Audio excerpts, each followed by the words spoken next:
आदाब, नमस्कार। पल पल न्यूज के न्यूज रूम से मैं हूं आपके साथ नदीम अकरम। देश में जब देश ही नहीं पूरी दुनिया में जब ये महामारी फैली थी तो इस महामारी से बचाव के तमाम तरीके के उपयोग किए जा रहे थे, पर मात्र भारत देश एक ऐसा था कि उसने कोरोना के नाम पर भी एक कम्युनिटी को टारगेट कर लिया था। और तमाम मुल्कों में तो ये महामारी कोरोना थी, पर भारत आते आते कोरोना मुसलमान हो गया था।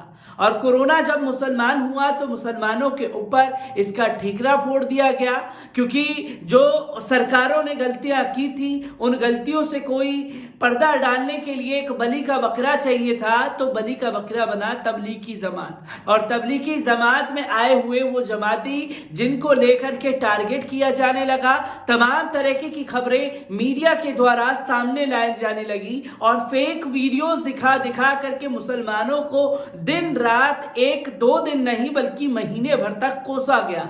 और कोसने का नतीजा ये हुआ कि हमने तमाम तस्वीरें देखी कि किसी जमाती के ऊपर हमला हो गया तो कहीं मोहल्ले में सलीम के सब्जी बेचने पर बैन था, पर संजय आसानी से सब्जी बेच सकता था। ये तस्वीरें देश में सेट की गई और इस महामारी के चलते तबलीगी जमात को बलि का बकरा बनाया गया और तमाम राज्य सरकारें भी इसमें शामिल हो गई।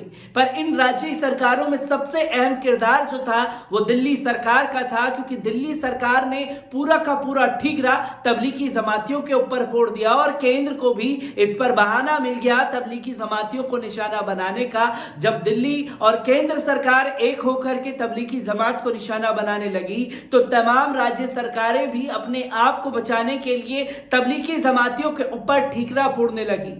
और ऐसा ही कर्नाटक में भी हुआ।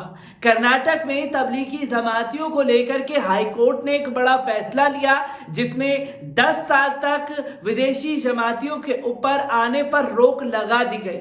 और जब यह मामला सुप्रीम कोर्ट पहुंचा तो सुप्रीम कोर्ट ने आईना दिखा दिया कर्नाटक की सरकार को और तबलीगी जमातियों के हक में एक बड़ा फैसला लिया, जिस पर उन्होंने साफ तौर पर सरकार से, केंद्र सरकार से, तमाम राज्य सरकारों से जवाब मांगा कि आखिरकार तबलीगी जमातियों के साथ इस तरीके का व्यवहार क्यों किया गया, इसका मेन कारण क्या था और मीडिया में यह दुष्प्रचार आप लोगों ने क्यों फैलाया। क्योंकि आपके बयान से हम संतुष्ट नहीं हैं और जिस तरीके से एस.ए. बोबड़े ने इस पर अपनी सुनवाई की, उसने यकीनन केंद्र सरकार की नींदें उड़ा दी, साथ ही साथ राज्य सरकारों को भी हताश और परेशान कर दिया। सुप्रीम कोर्ट ने आखिरकार क्या फैसला लिया है, एक बार उस पर नजर डाल लीजिए। सुप्रीम कोर्ट ने कर्नाटक हाई कोर्ट के फैसले को खारिज करते हुए तबलीगी जमात के 9 विदेशी सदस्यों पर भारत में 10 साल तक न आने की लगाई गई पाबंदी हटा दी है। जमात के इन सदस्यों को कोविड-19 के संक्रमण के चलते लगे लॉकडाउन के दौरान दिल्ली के निजामुद्दीन मरकज के कार्यक्रम में शिरकत की थी। जस्टिस एस अब्दुल नजीर और संजीव खन्ना की खंडपीठ ने जमात के इन विदेशी सदस्यों में से एक की याचिका पर संज्ञान लेते हुए हाई कोर्ट के फैसले के खिलाफ अपना फरमान सुनाया। साथ ही सर्वोच्च अदालत ने कहा कि यदि भविष्य में ये लोग भारत यात्रा के लिए वीजा का आवेदन करते हैं तो बिना हाई कोर्ट के आदेश के प्रभाव में आए हुए उनके वीजा के आवेदन को मैरिट कर लिया जाना चाहिए। हाई कोर्ट के विगत 13 अक्टूबर के आदेश से अब याचिकाकर्ता और 8 अन्य लोगों का कोई लेना देना नहीं है। हाई कोर्ट ने इन लोगों को 10 साल तक भारत आने से रोका था। सुनवाई के दौरान इन लोगों ने सुप्रीम कोर्ट को बताया कि इन विदेशियों को भारत से जाने का परमिट जारी किया गया है, जल्द ही वे लोग अपने देश के लिए रवाना हो जाएंगे।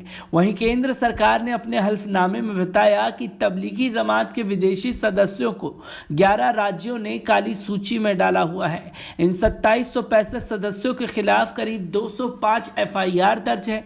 हाल ही में सर्वोच्च न्यायालय ने कोरोना का प्रकोप शुरू होने के दौरान राष्ट्रीय राजधानी में आयोजित तबलीगी जमात के समागम से संबंधित मीडिया रिपोर्टिंग से जुड़े मामले में केंद्र की ओर से पेश हल्फनामे पर नाखुशी जताई थी। शीर्ष अदालत ने कहा कि टेलीविजन पर परोसी जाने वाली ऐसी खबरों से निपटने के लिए केंद्र को नियामक प्रणाली बनाने पर गौर करना चाहिए। यही नहीं, प्रधान न्यायाधीश एस बोबड़े की अध्यक्ष वाली पीठ ने केंद्र केंद्र को ऐसी प्रणाली बनाने और इस बारे में अदालत को भी बताने का निर्देश दिया। अदालत ने सॉलिसिटर जनरल तुषार मेहता से कहा कि पहले तो आपने सही हल्फनामा दाखिल नहीं किया और जब आपने इसे दाखिल किया तो इसमें 2 बड़े सवालों का जवाब ही नहीं दिया।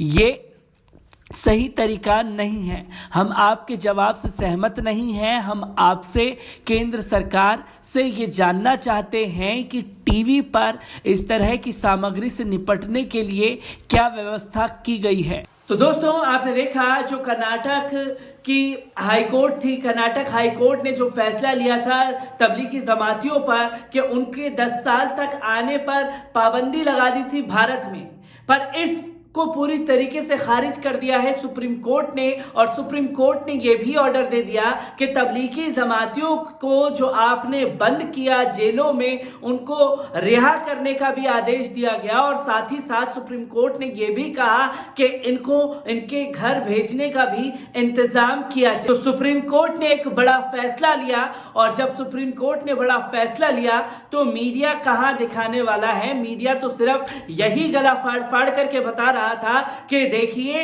तबलीगी जमातियों ने कोरोना फैला दिया, यहां थूका तो कोरोना फैल गया, वहां थूका तो कोरोना फैल गया, बिरयानी नहीं मांगी तो मुंह पर थूक दिया। अब ये थूका हुआ उनके मुंह पर आकर के पड़ा है जो सुप्रीम कोर्ट ने बड़ा फैसला दिया है। क्योंकि इससे पहले Bombay high court, Kerala high court ने भी तबलीगी जमातियों के फेवर में एक बड़ा फैसला लिया, तो अब सुप्रीम कोर्ट ने भी एक ऐतिहासिक फैसला लिया, जिस ऐतिहासिक फैसले को मीडिया से नदारद कर दिया गया है। क्योंकि इसे इसलिए नदारद किया गया है क्योंकि राज्य और केंद्र सरकार को बुरी तरीके से फटकार लगी, और जब फटकार लगी तो आका की बुराई कैसे सुनेगा ये मीडिया। तो मीडिया पूरी तरीके से परहेज करके इन खबरों का गला घोटने पर तुला हुआ है। पर ऐसी तमाम खबरों को लेकर के मैं आपके सामने हाजिर होता रहूंगा। दीजिए मुझे इजाजत, शुक्रिया।